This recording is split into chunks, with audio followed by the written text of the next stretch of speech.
Lee Summit is your destination for big city vibes and small town charm. Head to the downtown Lee Summit Farmers Market, where local meets fresh. Then grab a cup of coffee and discover a variety of shops and boutiques just around the corner. Continue the fun in downtown Lee Summit at a retro arcade bar. Discover your new beer at one of our 6 locally owned breweries.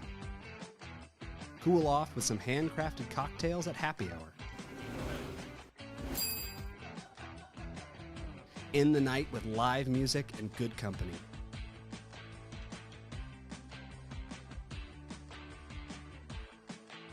Lee Summit, Missouri.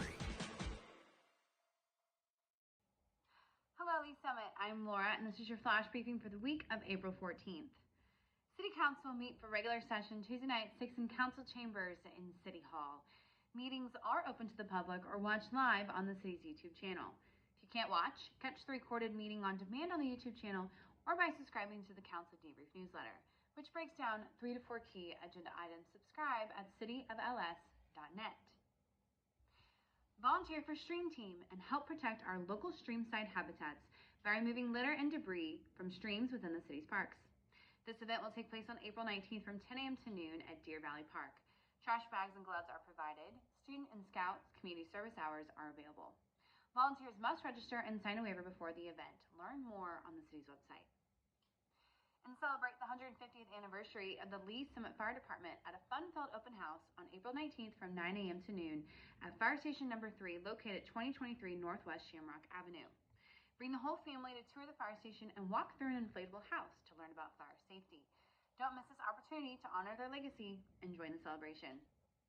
And also this weekend, join the Easter Bunny for a hopping parade on Saturday, April 19th from 10 to 11:30 a.m. downtown Lee Summit.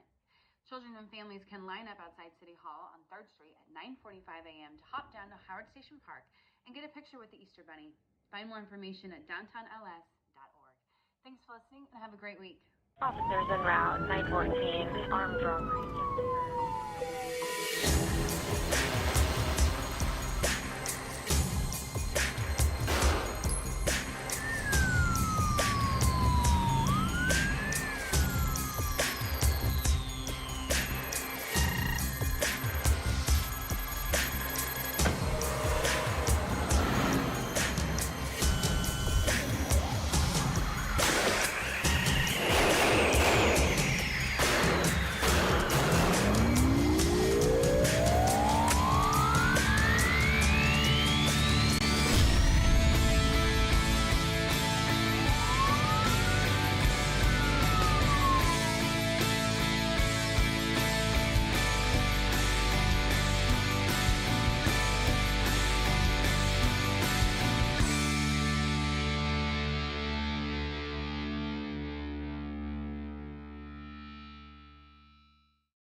Welcome to the Lee Summit Sign Department. We are going to walk you through our process from start to finish. We make signs as needed here. It's not like we just go out into the field and place the speed limit sign here, no parking here. Our traffic engineers, they go through and they'll do field studies. They'll send us down an engineering work order for us to go out, place new signs or remove signs as needed.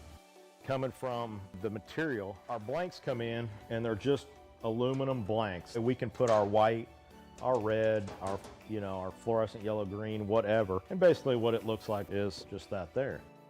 Throw it up into the roller.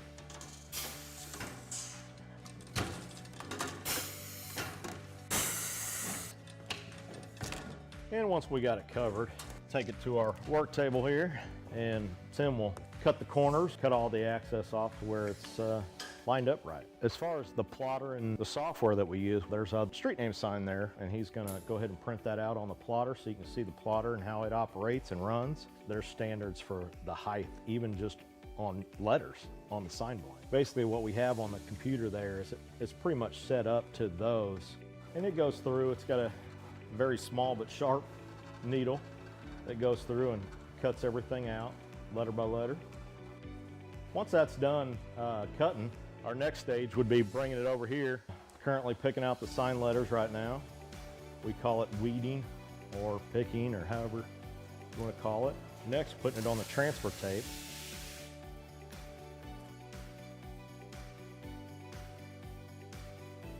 Then after it's taped, we bring it over to the roller. That's where we apply it to the actual sign blank. And we'll roll it through one time just to get the air bubbles out.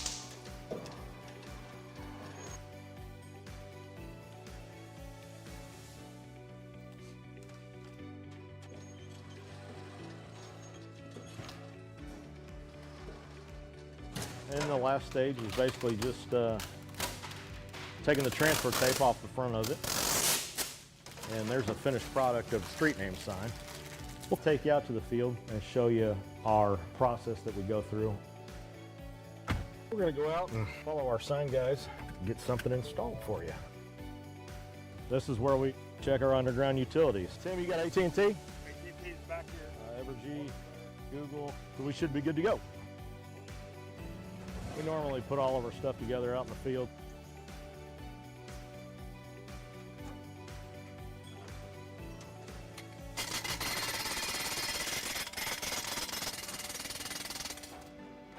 Then once the base is installed, we'll go ahead and put the post in there. We've come up to perfect. And that's how we do it. Simple. Quick.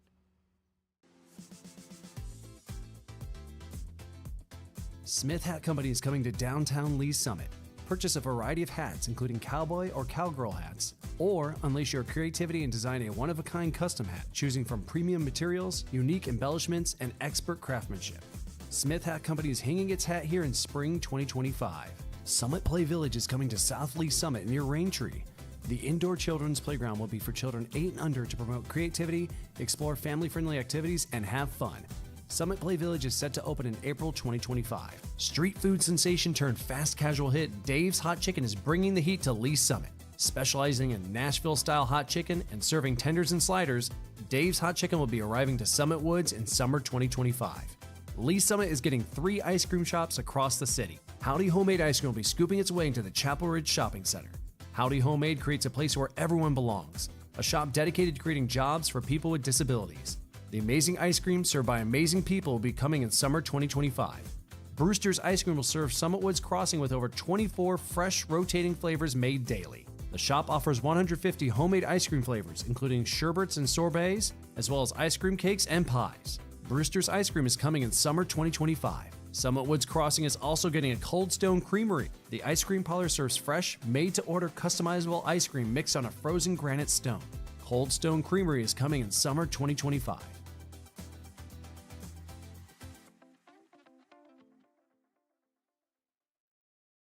When I was about 9 years old, my mother promised me that she would buy me a little black poodle for my birthday. The poodle was here in Lee Summit. We lived in Independence. I had never been to Lee Summit before. And the funniest thing when I got here, I just thought to myself, I want to live in Lee Summit someday. So in 1975, we moved here and we bought a little house in Briarcroft for $28,000. We started having children after that. We wanted to become part of this community. Call regular session number 61 to order. Roll call. Mayor Rhodes, he kept seeing me show up at the council meetings and he said, "Why are you here?" And I said, "Well, I want to know more about what's going on with the city." I was asked to be on the tax review board. To order the Lee Summit Planning Commission. Then I applied to be on Planning Commission and I spent 4 years there. But I said, if I dip my toe in the water with planning and I love it, I'm going to try for council. Repeat after me. I state your name. I, Cindy Rader, Do solemnly swear. do solemnly swear 2024. on the 16th day of April 2024.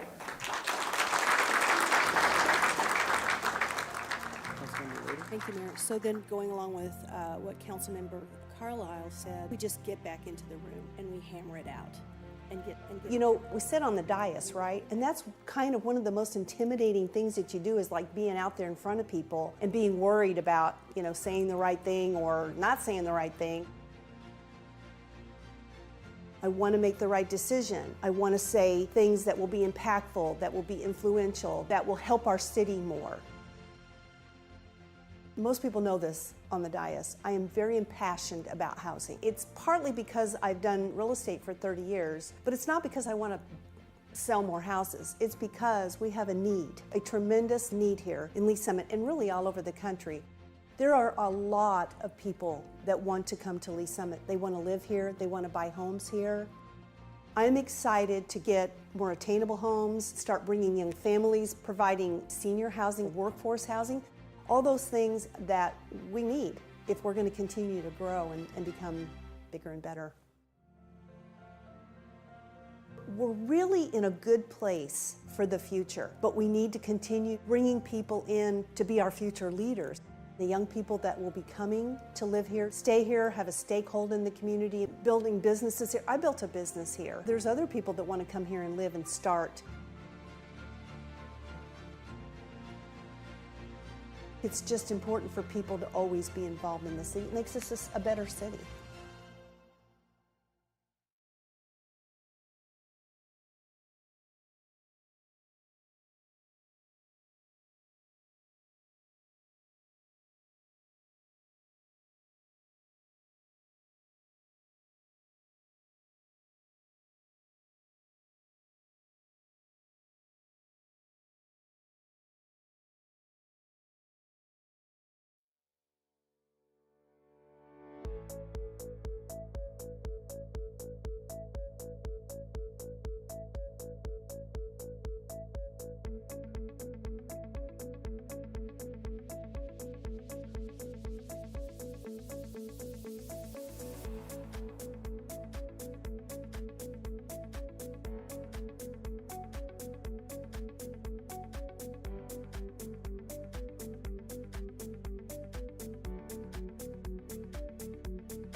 Monday, April 14th, Legislative and Intergovernmental Relations Committee meeting.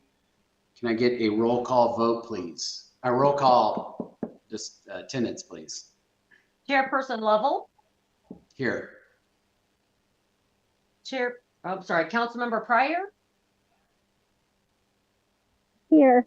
Oh, are you there? Good. All right. Mayor Baird Here. and Councilmember Funk. Here. All right. Moving on to approval of agenda. Look for a motion here. Chair, I motion to approve the agenda for April 14th, 2025. Second. All right, got a motion to approve the agenda by Mayor Baird, a second by Councilmember Funk. Can we get a roll call vote, please? Councilmember Funk, Yes. Councilmember Pryor, Aye. Chairperson Lovell, Aye. and Mayor Baird. Aye. All right, that'll take us to public comments. Do we have any? I didn't get any. Crystal, no. We had no public comments submitted in advance, Chair. Has anybody ever submitted public comments to one of these Zoom meetings ever? Yes. I don't want One to of name these a name, but there has been one that showed up to meetings and had lots of comments. Well, mostly these Zoom ones is what I was curious about, but anyway. All right, well, that'll take us to item 5, business. We've got 5A, the approval of the March 10th, 2025 Legislative Intergovernmental Relations Committee action letter. I would look for a motion. Chair. Go ahead. Yes, please. Go ahead. Chair, I move to approve the action letter dated March 10th, 2025. Second. Okay, I got a motion to approve the action letter by Councilmember Funk, a second by Mayor Baird. Roll call vote, please. Councilmember Baird, I'm sorry, Mayor Baird, sorry about that. Aye. Councilmember Funk, Aye. Councilmember Pryor, Aye. and Chairperson Lovell. Aye. Okay, that'll take us to item B, the mid-session report from our lobbyists. And I saw them on camera 2 seconds ago. I think they're ready to go. So I will turn it over to them. Let her rip, guys. Good morning, Mr. Mayor, members of the council. I'm John Hensley. Zach Pollock. Yeah, we're with Versa Governmental Strategies here in Jefferson City, and we've been grateful and proud to serve as Lease Summit's lobbyists here at the Capitol now in our second session working together. And just thank you all again for the opportunity to serve your community. Yeah, busy first 14 weeks. Hard to believe we only have 5 weeks left of this session. House and Senate have been certainly compared to the last couple of years, and also probably objectively, they've been working together, or working within themselves very well, and also playing in a pretty friendly way with each other. So it's been a much more productive session, even so far this year than we've seen in years past, and that's good for pretty much everyone except anyone who's just trying to kill a bunch of bills. It makes it a little bit harder when they're actually at risk of passing something. Anyhow, yeah, over 2,600 bills were filed for this session, and a fair number have been referred to committee, gone through committee hearings, progressed through committee, made it to their their floor of origin. So there's a lot to watch on both sides, and now we're starting to see also stuff crossing back over with amendments that were made by the other chamber, and so it's all the ordinary sort of process that you'd expect here in the Capitol. But with 5 weeks left, anybody with hot priorities, they're just trying to find any lifeboat they can that seems to be moving. So amendment tracking is one of our big hobbies now. Again, this at this point of session. For the City of Lee's Summit, one of the priorities we've been not just watching, but also actively trying to move and get over the finish line, of course, involves this land conveyance at 291 and 50 related to the road interchange project that y'all have going on there. I've been working very closely with Senator Searpoy, Representative Caton as well. They've each filed a bill. Representative Strickler has also filed a bill and has been supportive on the House side. Probably more importantly, the speaker as well. And the speaker, of course. Yeah, for sure. So it's had a very sturdy team across both chambers watching for that. Interestingly, though, the bill that it has been attached to that is farthest along is a bill originating out of, I think, Camden County or Miller County, that another representative filed for a conveyance in his area. And Representative Caton and then another representative, a third representative, they're all sort of filing cross amendments onto each other's bills just to get all of their conveyance language for all of their projects onto everything that might be moving. So for you all, we're watching House Bill 105 that was filed by Representative Jeff Vernetti out of the Lake area. And that passed out of the House, and it's now been referred to the Senate Committee on General Laws. And we mentioned that because that's the one that's farthest along in the process at this point. I wouldn't be surprised if it gets loaded up with other items on the Senate side and then sent back over to the House for agreement there. I spoke with Representative Vernetti late last week, and we'll be working with him as well on that, just to try to help things progress on the Senate side. Yeah, so that was referred to Senate General Laws. Representative Caton's bill, which is House Bill 431, is sitting atop. I think it's number one on the House perfection calendar, so it's already gone through the House committee process, and that's waiting to get perfected. I'm sure Representative Vernetti and Representative Black's conveyance bills will be tacked onto that one before it comes out of the House. So we're watching that. And then Senator Searpoy's bill is SB 247. And that was voted out of committee a couple weeks ago at this point, and that's just waiting to get put on the Senate perfection calendar. So we know that's an important item. We've been also working with MoDOT on that, making sure that everyone's aligned. We know it's an integral part of the puzzle there for that project. So we're doing everything we can here and getting it on as many moving bills as we can, just to, in the hopes that one of them manages to get through this year. And we're doing everything we can to make that happen.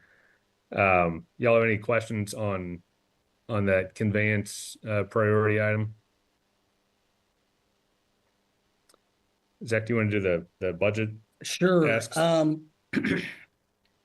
I know we had last year, the speaker put in $1.5 million for the Joint Operations Center last year. And per my conversation with Brian, the fire chief just drew down the rest of that money couple weeks ago, 3 weeks ago. That's actually still sitting in House Bill 20 that has passed the House committee. I would bet that Chairman Deaton is going to have an amendment because that was just a reappropriation in this year's budget. But because that is no longer, or that you have drawn down all of that money, that will be amended out of there. But on a much brighter note, not only did the speaker get that $2 million for the interoperable system for the Joint Operations Center, there is actually another 1.5 sitting in House Bill 8 right next to that 2 million that we are not going to tell anybody about. And just hopefully that stays in there. So we've got, it has passed out of the House Budget Committee with that 1.5 and the $2 million for the interoperable system. And this 1.5 is a different 1.5 than was going to be reappropriated in 20. Correct. Right? This is a brand new 1.5, but so it's 3.5 total currently sitting in House Bill 8 for Lee Yes. Summit. And we're gonna, of course, we'll continue tracking that. And there was literally no discussion about this Not at in all committee at all. in the House Budget Committee. And we'll track it as it continues, as it gets out of the House, and we'll track it, of course, on the Senate side. And the Senate Appropriations Committee, now that they have the operating budgets, is going to start marking those up this week, and House Bill 8 is one of those. Yes, yes. And we actually sorry. have a meeting tomorrow morning with Senator Searpoy, who sits on the Senate Appropriations Committee, just to make sure he's fully aware of those 2 line items in House Bill 8, so he can keep track of them and make sure they stay in there. And as long as that comes out of the Senate with that in there, it's not conferenceable. So it'll be done as soon as it passes out of the Senate. Any questions on those appropriations? Just comment, Chair. It's pretty exciting stuff. Yeah, go ahead. Thank you for all the work you guys are doing on it and staying in touch with everybody and keeping us in the loop, because usually we don't, in the past we haven't followed it closely like this. And so we keep our fingers crossed and keep the faith, and that's exciting.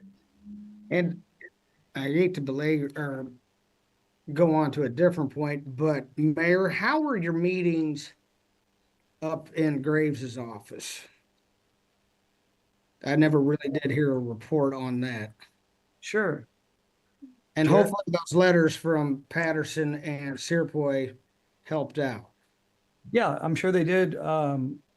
They did receive them. We visited Schmidt's office, Cleaver's office, and we got into Graves. We only got to speak to Schmidt for a moment, took a photo, spent a lot of time, quite a bit of time with Cleaver. He gave us face-to-face time, and then met with the aide for Graves and his actually a few people. And we've met with them before. We've presented this before, so they were super familiar with it. Our impression as council and city manager was that we had a lot of support. Good. Very happy to hear that.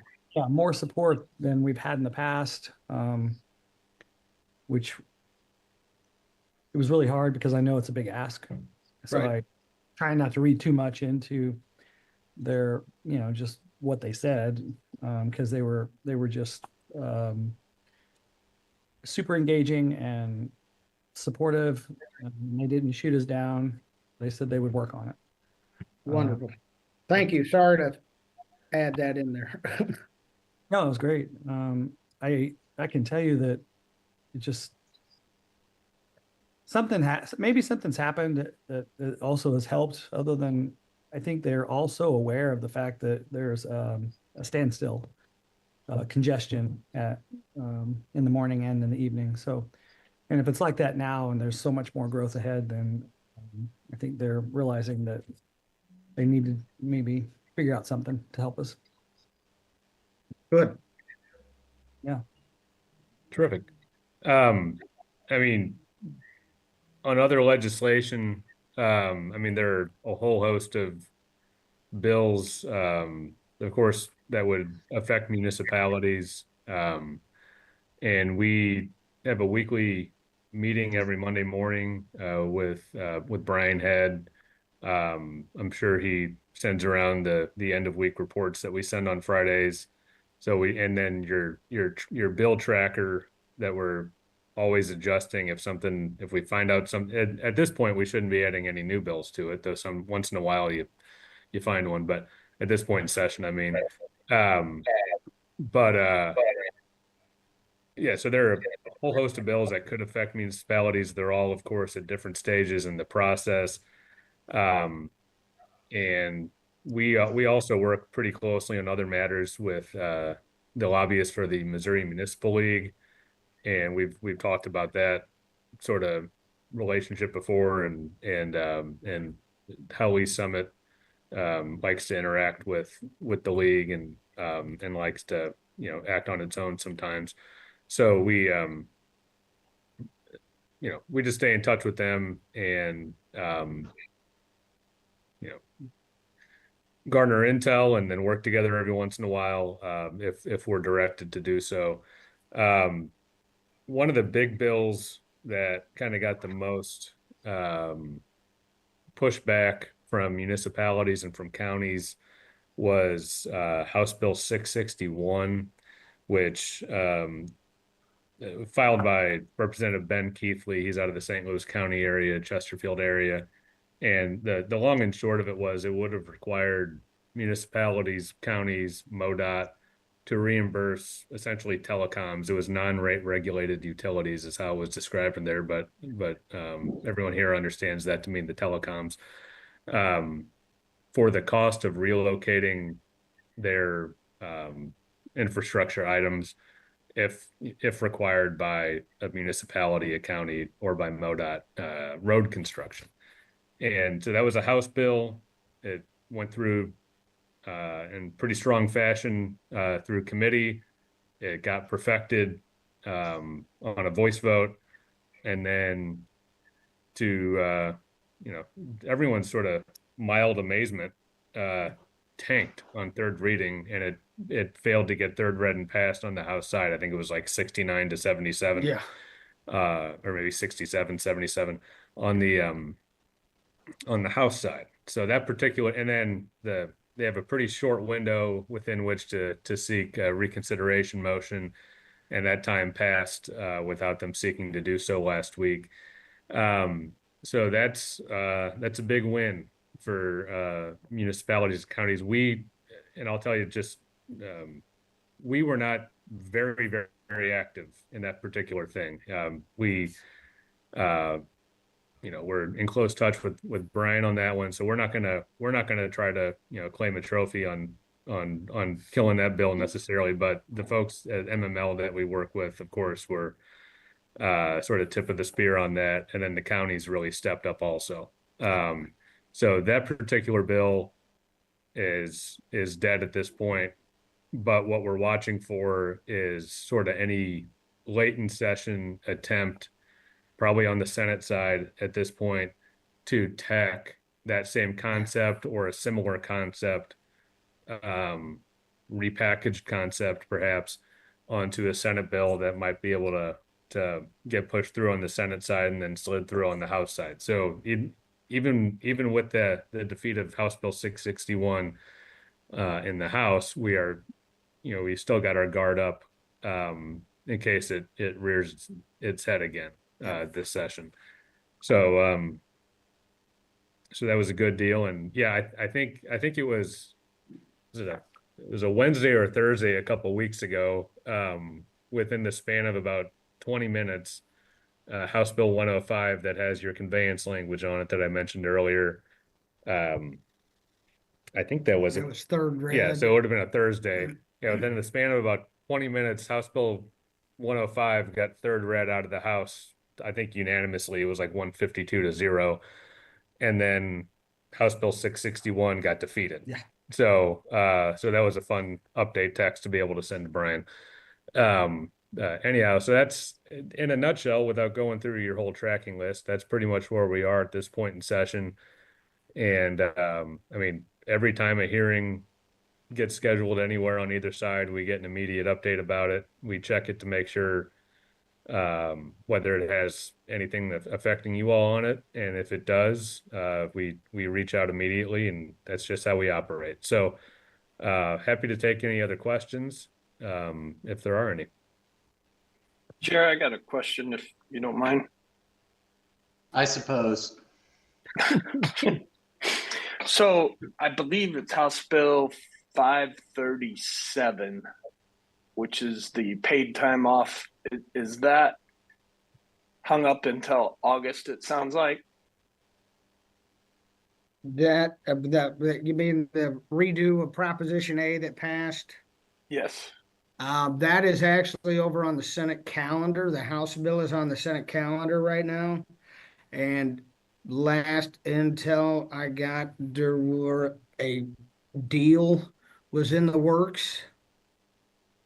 I can't tell you what any part of that deal, but that bill flew through the House, went through Senate committee, and now is sitting on the Senate calendar for third reading.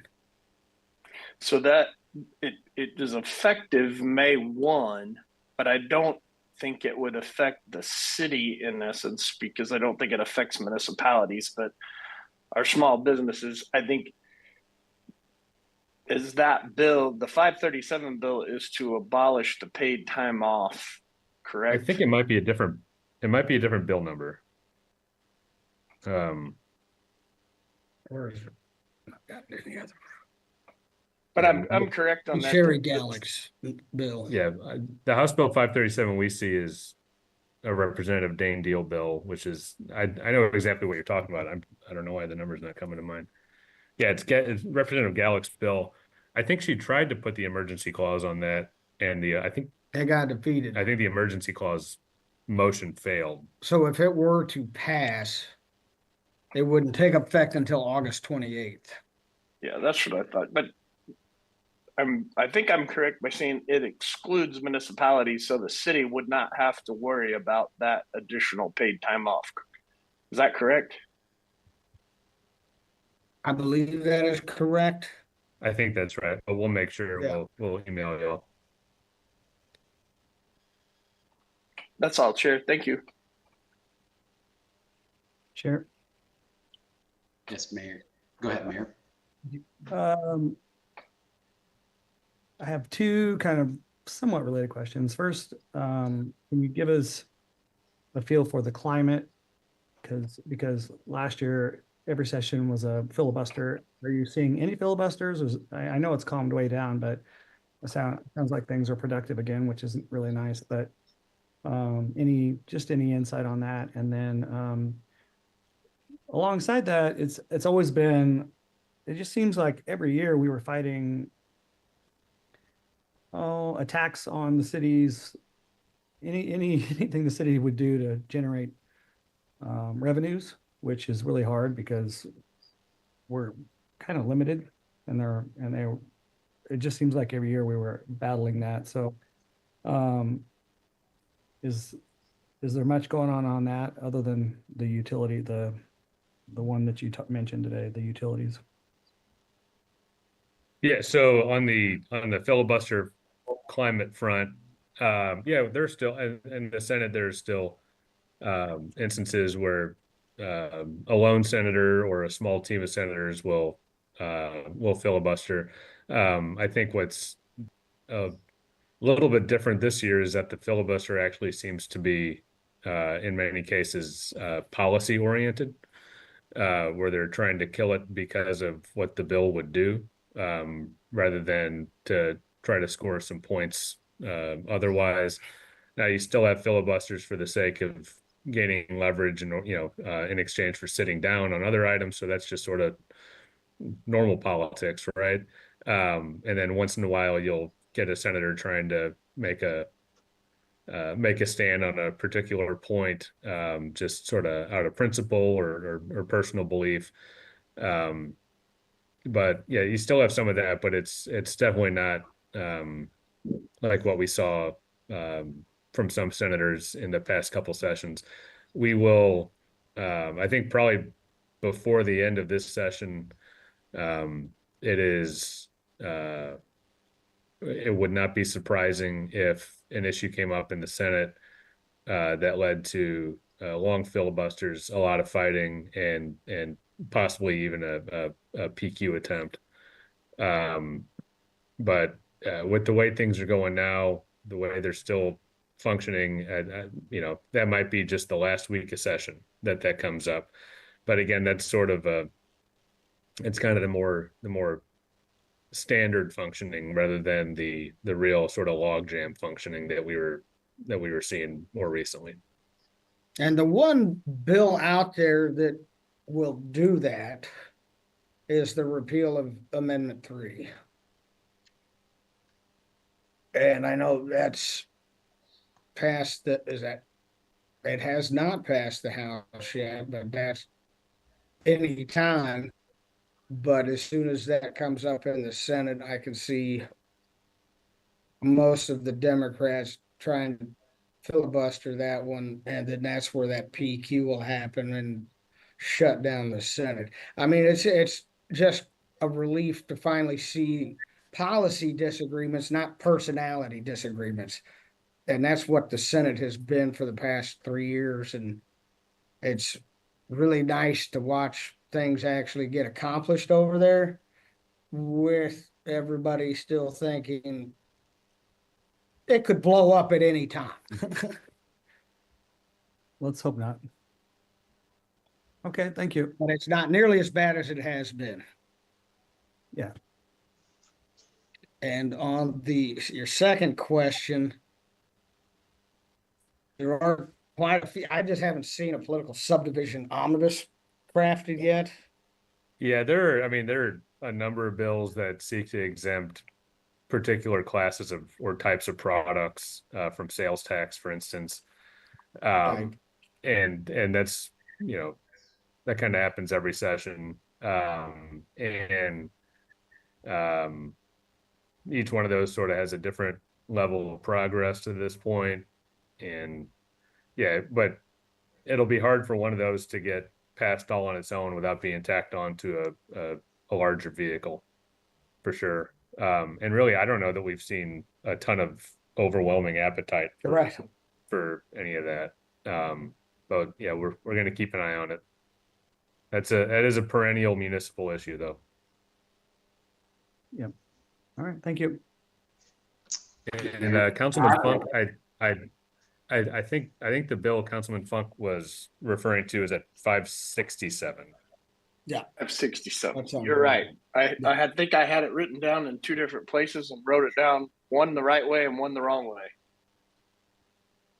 And Mayor, I don't know if that's something maybe Ms. Weber, I'm almost certain the city is exempt. Municipalities are exempt from having to capture that additional personal time off. I'm not 100% sure, but I think I read that somewhere in there. For those who don't know what the bill did, but there were two parts to the bill, and it's a sick time. So for every 40 hours or 30 hours someone in your office works for you, you are required by this new bill, I think it's to grant them 1 day of sick time. 1 hour. Sorry, Chair. 1 hour. I'm sorry, 1 hour. Yeah, 1 hour of sick time. And that if my understanding is that is like that, you can't lump that into PTO or vacation or anything like that. And so anyway, it added a level of red tape to small businesses. I know we've been trying to get it out to some of our clients and how it's managed. And I think it's just one of those things where it's an unintended outcome. I'm not sure what they're really trying to accomplish there, other than maybe, I don't know, but it's it was an interesting bill that I'm not sure was thought out really well, and has added a layer of complexity to a lot of small businesses that are scrambling to try and get in compliance with it.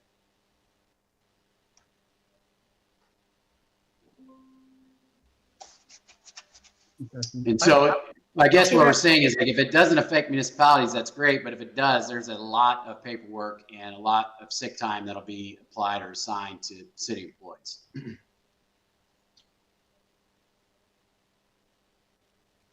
All right, I had a couple things. So on you guys mentioned Chair. Yeah, go ahead. I don't know if other are experiencing it, but your speech is off with real time. So your speech is delayed by about 10 seconds for some minutes. You may want to mute and unmute for a second and see if it resets your microphone. So what you're saying isn't coming. We can't hear it until about 10 seconds after you say it. And as far as application to the city, it didn't affect us right now because we already provide a measure beyond that. We don't have PTO, we have regular sick time, and we already provide above and beyond that to our employees, was the original interpretation. I think so. Crystal, and there was something that exempted the state, which I think is what you're talking about, which we assume always exempts us as well as a subdivision of the state, but it didn't matter either way. We were compliant. I thought there was some verbiage in there that state municipalities were exempt. Yeah. The state always exempts itself.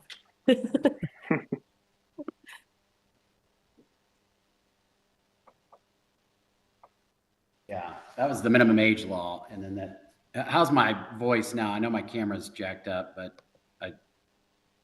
am I still delayed? Nope, there you are. That's right on. Perfect. Okay. I was plugged into another monitor. I think that was screwing it up.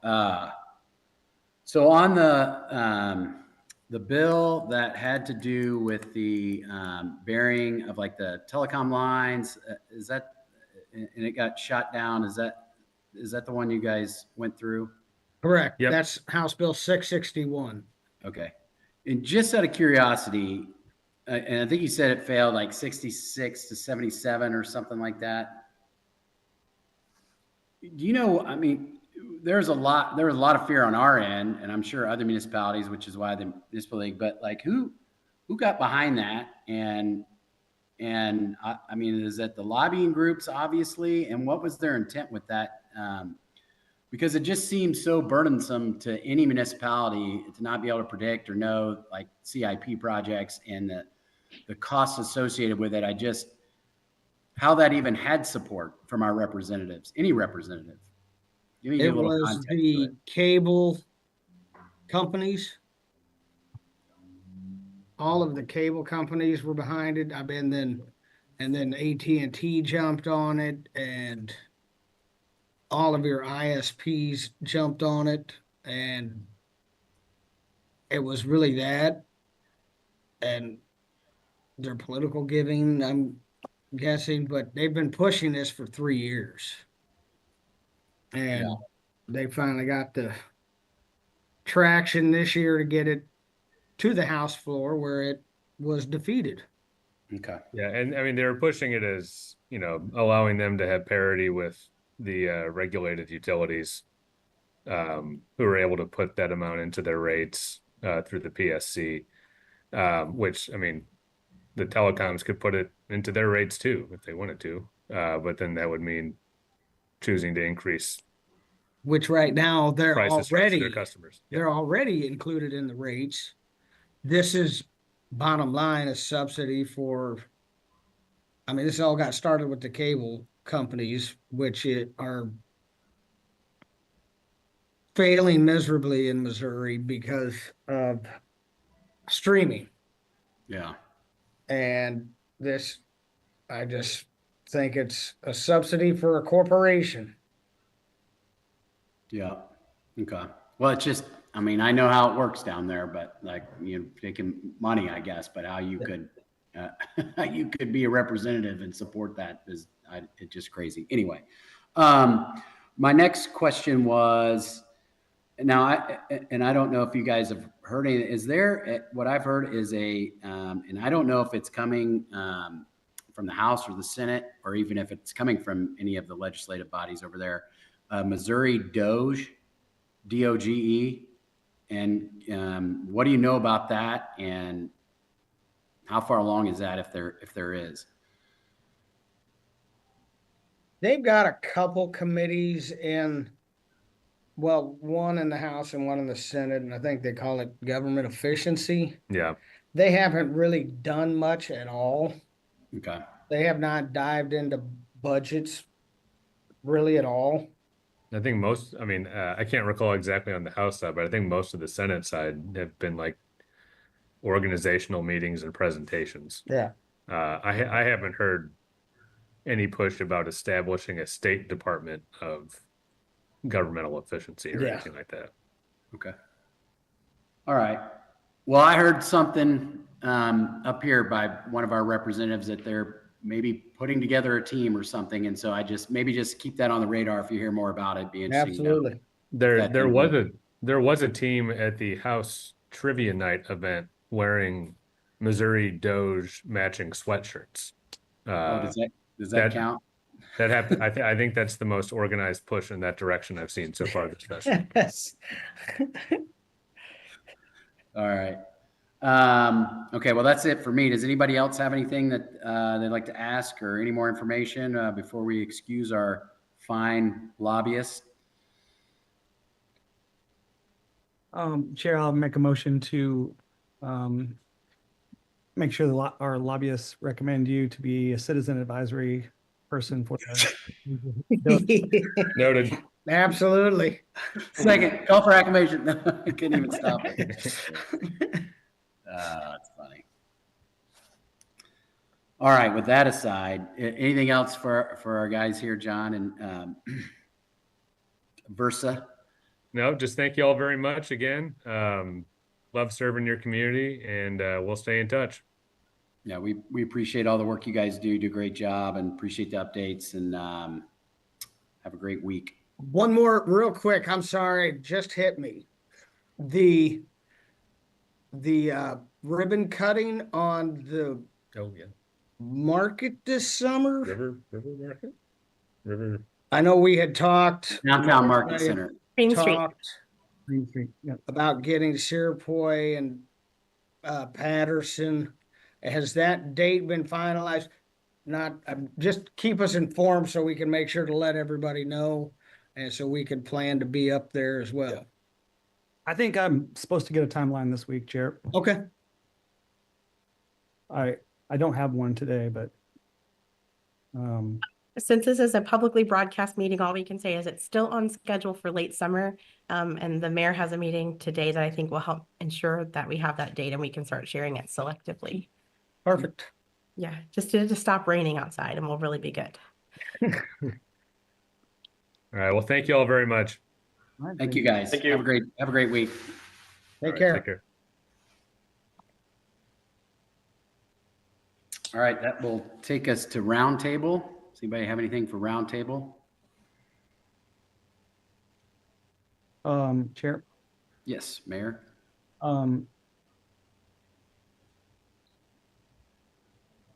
I don't think I've mentioned this before, so I just want to make sure I mention it now. Having the Versa team, the lobbyists at Jeff City has just been a huge, big game changer for us. We're just so much more in the know. We're able to react quicker. We're able to have insight, give better presentations. It's just, there's huge benefits, but they also know everybody in the building. I mean, literally, helps us build bridges. So when we went to the state or federal level, you get more out of you go to the little seminars and such, the work sessions, but you really get more out of networking with other cities. And I talked to one city that has received over $20 million in the last 10 years from the federal government. And they said that it's worth the $100,000 a year they pay to a lobbyist to help enable that and make that happen. Because we go and we present there, but we don't have the relationships at the federal level. And what I've learned over my 7 years is you don't have to be right there in front of the senator or the representative, the congressman. You really need to know who's advising the congressman, including their aide and who the aide's talking to. And that's where the lobbyists really come into play and really help. They know the person that is advising our senators and representatives. So it's something that is, I think, like Versa doesn't do it at the national level. But it might be something that we really need to consider. And it's not my favorite part, the lobbying and all that stuff. Part of it. It is. And I just find it easier. I feel more comfortable going to Jeff City when they're there. I can only imagine how much more comfortable I'd feel, because Washington, D.C. is kind of overwhelming if we had someone there. So I think we need to put something on the table, and we need to do it the right way, not like we did our lobbyists. And no offense to our past years as council, but paying a little bit more money for Versa, and we don't even pay that much money for them, but paying a little bit more money versus what we were paying before has been has been, Oh, it's night and day. It's night and day. so something to put on the agenda maybe for later, Councilman. Yeah, I think that'd be great. So maybe maybe we'd start with like what options are out there as a municipality that wants to lobby in the federal level. Would that? And, Yeah, and we would maybe need to some take it goals through. and- Yes, sir. We'd need to take it through an RFP. I thought it was interesting. We actually recently I got an email from someone trying to get us to pick them up as a lobbyist, and I have no idea if they're any good or not. I mean, you know what I mean? We need to go through a process and get. Well, would it be better to maybe have a presentation or at least someone talk to us about the local municipality and like benefits of federal lobbying, and then like maybe an expectations of what we should expect, so that then we could go out for an RFP and kind of see what we could expect that value to be? Or would we be better off like just sending out an RFP and seeing presentations of what they could offer and what they cost? I really like that idea of the conceptual, or not conceptual, but a presentation, because there's got to be different kinds of lobbyists with different kinds of specialties. When I think about the fact that we've gotten so many approvals for our airport, and we don't even have a lobbyist helping us, it's really pretty amazing. What insight would we have if we had someone that was connected, with regard to those dollars and other dollars? Just like we're going up there making a big ask for 470. I think we did a good job. I think we got good feedback, but I just feel like I think it's a really good idea. I think it's a really good idea. Zach working with us, we'd get further. Yeah, I think it's a really good idea. Crystal, would that be something? Is that a clear enough direction there as to what we might want to see in an upcoming meeting? Yeah, I think so. I can talk to Brian and see how quickly he and I can put together something on different approaches to using a federal lobbyist. It really depends on what you're wanting to get out of the relationship. So what you're trying to do with your lobbyist. So I've worked in larger communities that we had 2 different sets of federal lobbyists. Now, again, it was also at a time when it was the land of milk and honey. DC has not typically been like that the last 15 years. So we had a lobbyist that helped us work on funding initiatives versus a lobbyist that helped us work on not getting protecting our state dollars and not getting screwed over with weird federal laws and not getting left out of things. So kind of 2 things, one to protect you and one to get you things. And some of that might have changed. So Brian and I can work on putting that together, and we'll talk to Versa too, and we'll talk to some of our other cities that I know do have federal advocacy groups that they work with. Well, I think it would be a little bit of kind of what you said there, is to better understand. I'll show you all the different. Sorry, was I cut it off? Was I delayed again or something there? Yeah, I'm sorry. I talked over an accident because it was delayed. I apologize. Oh, it's all right. So I was going to say, I think what you said there, I think just a general understanding of what what we could do. Like, so again, like, okay, we've got a great airport. Would it behoove us to, have a lobbying firm look at, finding a lobbying firm to continue to help us on the airport, on roads, infrastructure, highway, whatever that might be? I think just kind of seeing what options are available and what we would want to target. And then we could better, create an RFP of some sort after we had a better idea of what you can do. I mean, because that's part of it, is just like, what can we do? Yeah. And what's the best use of our time or our lobbyist time? But I think it's a great idea, Mayor. And if Mr. Head wants to talk, or you guys want to reach out to me, I'm certainly happy to do that, to try and get that thing more streamlined. Yeah. I'll try to visit with Brian too after Crystal does. Great. Okay. Anything else? Crystal, did you have anything from the city side? No, I don't want to say it's a quiet week because that always jinxes us, but nothing for this meeting. I mean, this legislative season has been such a different experience than the last few, so I'll take it. Great. Okay. Well, sorry, Chair. The next meeting would be May 12th. Okay. All right. And with that being said, we will adjourn this meeting at 12:15 p.m. Thank y'all.